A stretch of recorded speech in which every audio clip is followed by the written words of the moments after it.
আসসালামু আলাইকুম প্রিয় দর্শক, অন্য মঞ্চের আলাপচারিতায় আপনাদের সকলকে আমন্ত্রণ জানাই। খেলা তো রীতিমতো জমে উঠেছে। আমাদের এপারে যেমন প্রস্তুতি হচ্ছে, ওপারেও শুনলাম প্রস্তুতি হচ্ছে। তো ওপারে প্রস্তুতি কে নিচ্ছেন একজন রিটায়ার্ড ব্রিগেডিয়ার জেনারেল আজমি। তিনি একটা খবর করেছেন যে মানে প্রেস কনফারেন্স করেছেন জাতীয় প্রেস ক্লাবে, যে সেভেন সিস্টার দখলে নিয়ে আলাদা রাজ্য গঠন করবেন, না হলে ভারত ভাঙা না হলে তার শান্তি হবে না। আমরা তো আমন্ত্রণ জানাচ্ছি ভাই, আপনারা একবার আসেন, পদধূলি দেন একবার। ওখানে বসে প্রেস কনফারেন্স করে চিল্লিয়ে লাভ কি?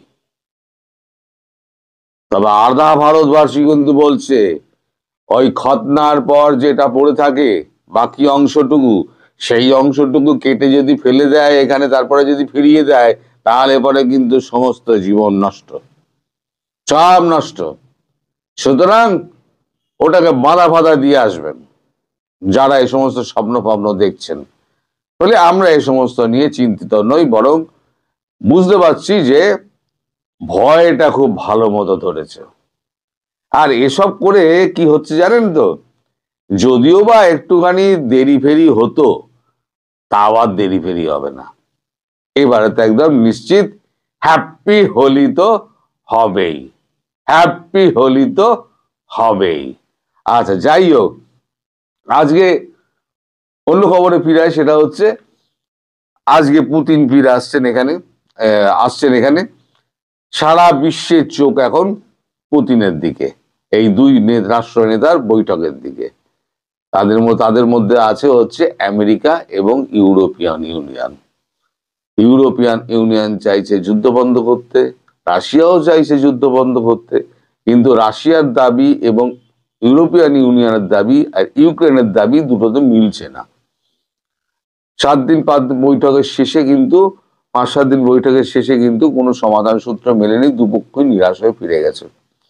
পুতিন নিজে বসেছিলেন ওই বৈঠকে, সে খবরও আমি বলবো। আমাদের কাগজে দুটো খবরই বেরিয়েছে। এখন এই যে পুতিন আজকে আসছেন, পুতিন আসার পরেতে আপনারা শুধু বডি ল্যাঙ্গুয়েজ দেখবেন। কূটনীতিতে কিন্তু এগুলো প্রত্যেকটা জিনিস মাপা হয়।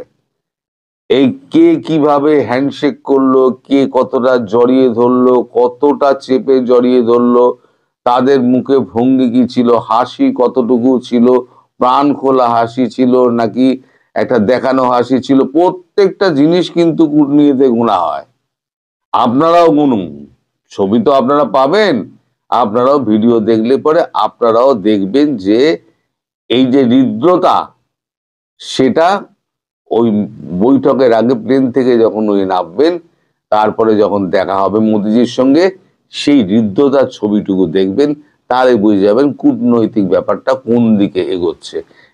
আমেরিকা ইউরোপ যাই বলুক না কেন, যা করবেন মোদিজি করবেন এবং রাশিয়ান প্রেসিডেন্ট ভ্লাদিমির পুতিন করবেন। আমাদের এখানে একটা খবর বেরিয়েছে, আজ আসছেন পুতিন, পাখির চোখ বাণিজ্য। আমাদের এখানে খবর বেরিয়েছে একটা, এইটা আমি খবরটা পড়ছি, কারণ আমার তো এখানে ওঠে না, আমি তুলতে পারি না, এখনো শিখতে পারিনি, আমি একটা গাধা মানুষ, আমার দ্বারা এই সমস্ত হবে না। আমি কনভেনশনাল পদ্ধতিতেই আমি করে যাব, আপনারা শুধু শুনুন। প্রধানমন্ত্রী নরেন্দ্র মোদীর আমন্ত্রণে ভারত রাশিয়া বার্ষিক শীর্ষ সম্মেলনে যোগ দিতে আগামীকাল, মানে গতকাল লেখা হয়েছে তাই বলছো, আগামীকাল দিল্লি আসছেন পুতিন। সূত্রের খবর, বৃহস্পতিবার সন্ধ্যায় প্রধানমন্ত্রী নরেন্দ্র মোদীর সঙ্গে নৈশভোজে অংশ নেবেন পুতিন। পরের দিন রাষ্ট্রপতি ভবনে তাকে আনুষ্ঠানিক অভ্যর্থনা দেওয়া হবে। প্রত্যাশা মাফিক পুতিনের সফরের আগে ইতিবাচক আবহাওয়া তৈরি করতে ভারতের সঙ্গে একটি গুরুত্বপূর্ণ সামরিক চুক্তিতে অনুমোদন দিয়ে রাখলো রুশ পার্লামেন্টের নিম্নকক্ষ স্টেট ডুমা।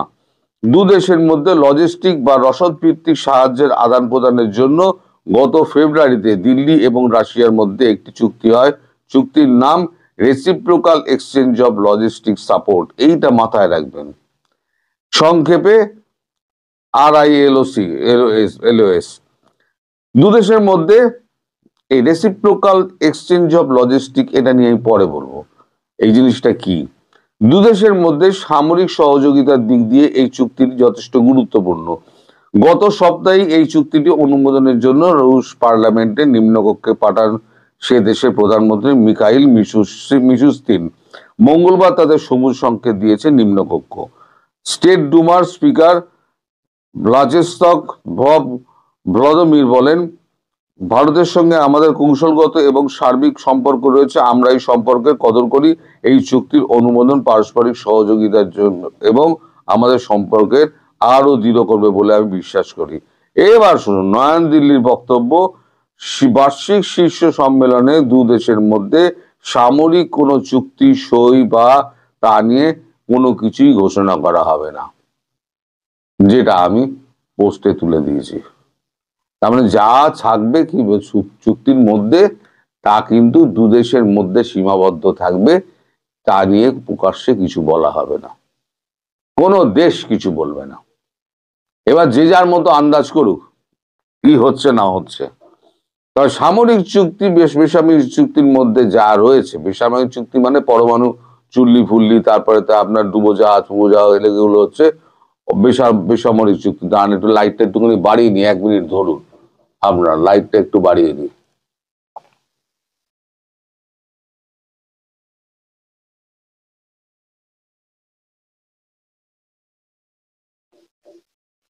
হ্যাঁ, তো সামরিক বেসামরিক চুক্তি যেগুলো আছে সেগুলো মধ্যে যেটা আছে একটা ছোট অংশ শুনতে পেলাম, সেটা হচ্ছে বাংলাদেশ ইস্যু। বাংলাদেশ ইস্যু এখানে একটা বড় জায়গা পাবে ইউক্রেনের পাশাপাশি, কারণ রাশিয়াও চাইছে ইউক্রেন যুদ্ধে একটা সমাধানে পৌঁছাক। সেখানে যখন জেলেনস্কি যখন মানে রাজি হয়েছে মোদিজির মধ্যস্থতা নিয়ে কথা বলতে, তখন পরে পুতিন নিশ্চয়ই এই সুযোগটা নেবেন এবং মোদিজিও চাইবেন এখানে একটা শান্তি স্থাপন হোক, যাতে রাশিয়া অন্যদিকে মাথা দিতে পারে। এই যুদ্ধ 4 বছর ধরে চলা যুদ্ধ রাশিয়া কিন্তু ব্যস্ত করে রেখেছে। রাশিয়ার তো পয়সাও ধ্বংস হচ্ছে, ইউক্রেন তো কিছু নেই। এদিকে ইউরোপিয়ান ইউনিয়ন চেঁচাচ্ছে যুদ্ধ বন্ধ করো, যুদ্ধ বন্ধ করো, যুদ্ধ না বন্ধ করছে না, তোমাদের দোষ অমুক দোষ তমুক দোষ। ভাই কাছে তুলেছিল কে?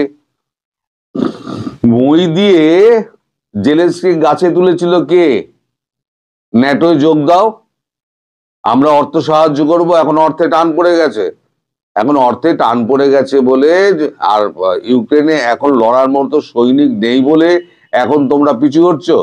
এখন বলছো এখন শান্তির জন্য এখন ইউক্রেন আর এই রাশিয়া আর ভারতকে দরকার। আর ভারত আপনি ফুয়েলিং করছে কি না, ফুয়েল কিনে। আরে ফুয়েলটা ভারত কিনে সেই ফুয়েল তোরা নিচ্ছিস কেন? তোরা যদি না নিস, ইউরোপিয়ান ইউনিয়ন আমেরিকা যদি ফুয়েল না নেয়, তাহলে পরে ভারতের পর্যাপ্ত ফুয়েল যদি হয়ে যায়, ভারত আর কিনে কি করবে? কোটি কোটি ব্যারেল কি সে সংরক্ষণ করে রেখে দেবে? তার থেকে তো যখন দরকার হবে তখন কিনে নেবে। আর তোমরা ফুয়েলটাও নেবে, আবার ফুয়েলিং এর জন্য ভারতকে আবার দায়ীও করবে। ভারী অদ্ভুত ব্যাপার। নিজেদের ক্যাপাসিটি নেই, অনেকটা বাংলাদেশের মতো, একদম বাংলাদেশের মতো। সারা পৃথিবীতে বাংলাদেশ এক নয়। এই গোলাম আজমের পুত্রের মতো অনেক কিন্তু গোলাম আজমের পুত্র সারা বিশ্বে ছড়িয়ে আছে, সে ইউরোপ বলুন, আমেরিকা বলুন, ব্রিটেন বলুন, সর্বত্র। আর একটা খবর যেটা বেরিয়ে তার তলাতেই রুশ আমেরিকা বৈঠক ব্যর্থ, এই একটা খবর, এটা পড়ছি দর্শক। ইউক্রেন যুদ্ধে কিভাবে ইতি টানা যায় তা নিয়ে রুশ প্রেসিডেন্ট ভ্লাদিমির পুতিনের সঙ্গে বৈঠকে বলেছিলেন আমেরিকার শীর্ষস্থানীয় কর্তারা। গত 5 ঘন্টা ধরে আলোচনা চললো, কিন্তু শেষমেশ খালি হাতেই ফিরতে হলো সকলকে, নিষ্পত্তি হলো না। বৈঠকে বসেছিল ক্রেমলিনে আমেরিকান প্রেসিডেন্ট ডোনাল্ড ট্রাম্পের পক্ষ থেকে উপস্থিত ছিলেন তার জামাই জ্যারেড কুশনার, বিশেষ দূত স্টিভ উইটকফ।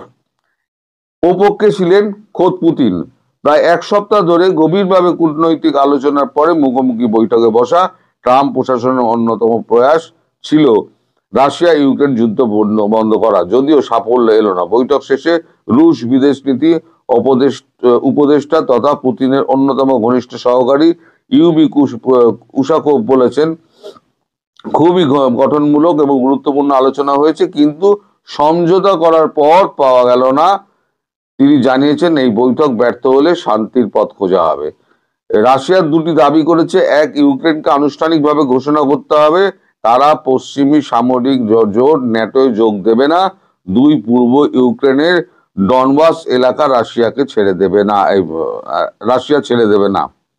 রাশিয়া অঞ্চলটিকে দখল করে সেখানে নির্বাচনও সেরে ফেলেছে। তার মানে এই আপনার এই দুটো যে আছে ডনবাস, ওটা ছাড়তে হবে,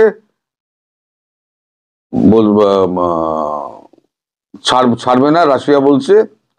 আর ইউক্রেনকে এই ন্যাটো থেকে সরে আসতে হবে। কিন্তু জেলেনস্কি এখনো একবারও বলেছে না, আমি ন্যাটোর সঙ্গে যোগ দেবো না। আমার ঘাড়ের কাছে এইরকম যদি গোলাম আজমি ছেলের মতো, এই যে ব্রিগেডিয়ার আজমি, সে যদি নিঃশ্বাস ফেলতে থাকে আমি 7 সিস্টার দখল করে নেব, তাহলে ভারতবর্ষ যেমন রিয়াক্ট করবে হ্যাপি দিওয়ালি করে, তেমন তো রাশিয়াও করবে। আপনার পাশের বাড়িতে হলে আপনিও করতেন, তা দোষ আপনি কাকে দেবেন? দোষ কাকে দেবেন আপনি? এখন এই নিয়ে চলছে চুলচেরা বিচার বিশ্লেষণ, এবং সমস্ত দোষ ভারতবর্ষের ঘাড়ে ঠেলে দিয়েছে ইউরোপিয়ান ইউনিয়ন এবং আমেরিকা, ব্রিটেন সব, যে ভারত ফুয়েলিং করছে। ভারত বলছে থোড়ি কি আর করি আমি, তোদের যা বলা তুই বলে যা, আমার যা যা করার আমি করে যাবো। আমি অস্ত্র চুক্তি আমার সঙ্গে যা যা হয়েছে আমেরিকার সঙ্গে হয়েছে, তোদের সঙ্গে কোনো অস্ত্র চুক্তি হয়নি। ফ্রান্সের সঙ্গে আমার আলাদা চুক্তি হয়েছে, রাফেল নিয়ে চুক্তি হয়েছে, জার্মানির সঙ্গে টেকনোলজি নিয়ে চুক্তি হয়েছে। তার চুক্তিগুলো বাতিল কর না, যদি ক্ষমতা থাকে চুক্তিগুলো বাতিল কর।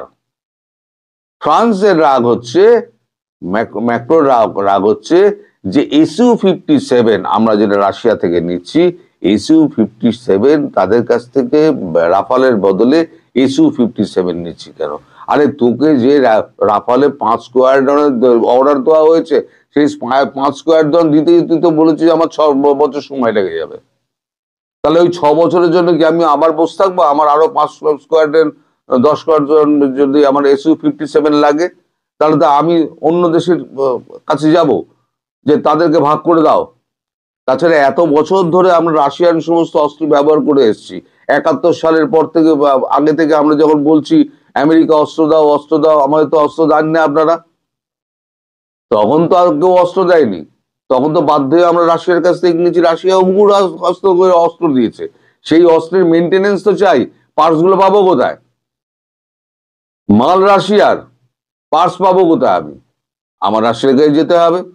সুতরাং এই সমস্ত অনেক ঝামেলা আছে। এই যারা এই গোলাম আজমের ছেলের মতো যারা এই সমস্ত বলে বেড়ায় না, তারা আসলটা ভাবে না যে আমার দোষ কতটা। এই যে বাংলাদেশ নিজেরা বিচার করেছে আমার দোষ কতটা। এই যে আপনারা বারবার বলেন না যে ভারত কেন সাহায্য পাঠাচ্ছে, আমি এতদিন আপনাদের বলিনি, আজকে বলি সাহায্য কেন পাঠাচ্ছিল। ইতিহাসে লেখা থাকবে, ধৈর্যশীল একটা দেশ তার বিরুদ্ধে এত কিছু অপপ্রচার করা সত্ত্বেও সে কিন্তু সাহায্যের হাত বাড়িয়ে গিয়েছে। যখন একেবারে অপারগ হয়েছে তখন সে আক্রমণ করতে বাধ্য হয়েছে। যেমন পৃথিবীর কাছে মেসেজ গেল, তেমনি ইতিহাস যখন 50 বছর বাদে লেখা হবে যে বিশ্বযুদ্ধ স্বাধীনতা যুদ্ধের পর ভারত স্বাধীনতা এনে দিল, সেই যুদ্ধ করে পাকিস্তানের সঙ্গে, সেই পাকিস্তানের সঙ্গে যুদ্ধ করার স্বাধীনতা এনে দেওয়া দেশটাকে আবার আক্রমণ করলো কেন? যখন ইতিহাসটা যখন ঘাঁটা হবে না গুগলে, তখন এই সমস্ত কিছু লেখা থাকবে। সেখানে রিসার্চ যখন হবে তখন এগুলো সমস্ত লেখা থাকবে। ভারত এতদিন অব্দি 1.5 বছরের ওপর ধরে ভারত সাহায্য করে গেছে, যখন দেখেছে একেবারেই হবে না, আঙুল বেঁকাতে হবে। শেখ হাসিনা যেটা বলেছিলেন, সোজা আঙুলে ঘি উঠবে না, আঙুল বেঁকাতে হবে। সুতরাং এখন আঙুল বেঁকানোর সময় হয়েছে, তাহলে হয়ে যাবে হ্যাপি দিওয়ালি। চলো, আজকালের মধ্যেই শুরু হয়ে যাবে হ্যাপি দিওয়ালি, আপনারা নিশ্চিন্ত থাকুন। যারা যারা বলছেন না যে এই যুদ্ধ হবে না, এই যুদ্ধের দিকে আরো ঠেলে দিচ্ছে এই ব্রিগেডিয়ার আজমির মতো লোকেরা। তারা ভারতকে বাংলাদেশকে তারা খন্ড খন্ড করেই ছাড়বে, ঠিক করে নিয়েছে। তো আপনি ভেবে কি করবেন আর আমি ভেবে কি করব, আর ভারতবর্ষের মোদী ভেবে কি করবে? কাল যখন ওই খবরটা আসে, কেজিবির খবরটা যখন আসে, তড়ি ঘড়ি রাত্রিবেলা আমাদের এখানে একটা মিটিং হয়, কিচেন ক্যাবিনেট মিটিং হয়। তারপরে সেই কিচেন ক্যাবিনেট সোজা গিয়ে প্রধানমন্ত্রীকে রাত্রিবেলা 12:30টার সময় প্রধানমন্ত্রীকে ব্রিফ করেন, এবং প্রধানমন্ত্রী তারপর রাত্রি 8টার সময় 3জন ডিফেন্সের কর্তা এবং তার যে সিডিএস আছেন, চিফ অফ ডিফেন্স স্টাফ, তাদেরকে ডেকে পাঠান। তাদেরকে ডেকে পাঠিয়ে যা বলার বলে দিয়েছেন। এবার তাদের উপর নির্ভর করছে কবে কি করবে না করবে। এবার আপনারা শুধু ওয়েট করুন। হ্যাপি দিওয়ালি তো হবে বলেছি অনেক আগে, অনেকে বলেছে হ্যাপি দিওয়ালি হবে না, ভারত মারবে না, ভারত মারবে না, ভারত মারবে না। আমি বলেছিলাম ভারত মারবে, আমি বলেছিলাম পাকিস্তানকে ভারত মারবে। এবার বলছি বাংলাদেশকে ভারত মেরে খন্ড খন্ড করে দেবে, এবং ব্রহ্মস্ত্র অন্তত একটা মারবে আমার কথা অনুযায়ী, একটা তো মারবে, মেরে ওখানে একটা হ্রদ করে দেবে, যেখানে আপনারা ইলিশ মাছ চাষ করবেন আর ধরবেন আর খাবেন, মালপত্র আর কোনো কিছু পাবেন না। অন্তত মানে চাল ডাল তেল নুনের আশা ছেড়ে দিন। দুর্ভিক্ষ আপনাদের দেশে কিন্তু হানা মারছে, শুধু সময়ের অপেক্ষা। সবাই ভালো থাকবেন, সুস্থ থাকবেন, সাবধানে থাকবেন।